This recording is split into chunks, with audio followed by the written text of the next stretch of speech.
Hello everyone, this is Just a Dad. Today I'm going to show you how to clean the grinder chute on this BREVILLE grind control coffee maker, model number BDC650SS. So do you have a message on here that says clean coffee chute? You should clean your coffee chute about every 2 to 3 weeks, but you could get a message up here. I'm going to show you how to do it. It's very simple. So the first thing, take your carafe out, open this up, get this out of the way.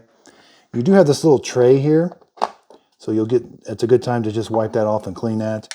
But we need to get that opened, and that is very simple how to get that little open. That's going to move on us. The way we get that to move is whenever we unlock this. Now you can leave your beans in here, because when I unlock this to remove this bean tray, there's a thing on the bottom that keeps the beans from spilling out. So what you're going to see is I'm going to move this to the unlock position, moving it like this. And then that little door is going to open. Okay, here I go. There you go. So it's got some built-in circuitry. And now, since I got this in the unlock position, I can lift this up. I do have a few beans right there, but they don't come spilling out the bottom because it's got a thing that keeps them from doing that. And then here's that message: empty coffee filter, lock bean hopper. All right, so let's see if we got to move this handle to the right. And again, sometimes it can be really hard. You're going to make a mess a little bit. That's okay. Sometimes it's easier to get a vacuum and kind of vacuum those out. Fiona likes to help. So again, be careful. This can be sharp down here, but you do have a brush right here.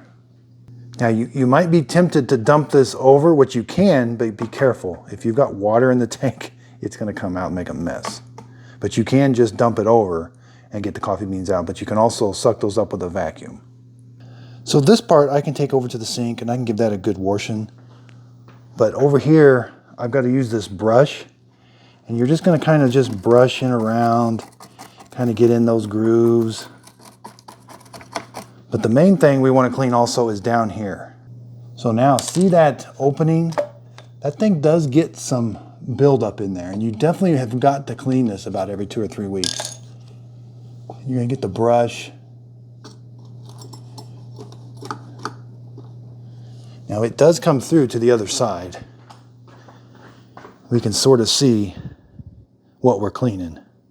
Now what works best is if you just take this outside and just blow it off. It doesn't need a lot of compressed air, but if you just blow that off real quick, it makes a mess, but that is the best way to clean it, easiest. Or you can just kind of take the vacuum and kind of suck that up right here. Okay, so I've got this all cleaned up. Make sure it's nice and dry. You're going to put it in here. That little arrow, you're going to put it on a line first, push it down, and then turn it till you hear a click at the lock position. Now this is installed correctly. We got to get that little door to close. Let's put our bean hopper back on.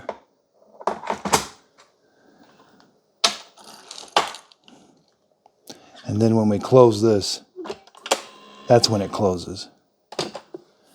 See, it moved back. It's also good to wipe this down. I forgot to tell you. This does get some cruddy on it. It's good to wipe this down, because that's where it shoots the coffee right in there. And so you do get some steam kind of coming back on this area. And then put your little tray, and don't do what I just did. I forgot to put the brush away. So put your brush away, because otherwise you do have a little bit of beans down there each time you open that up that you do have to remove before you can put this on. Check out my next video. I'm going to show you how to descale it with vinegar.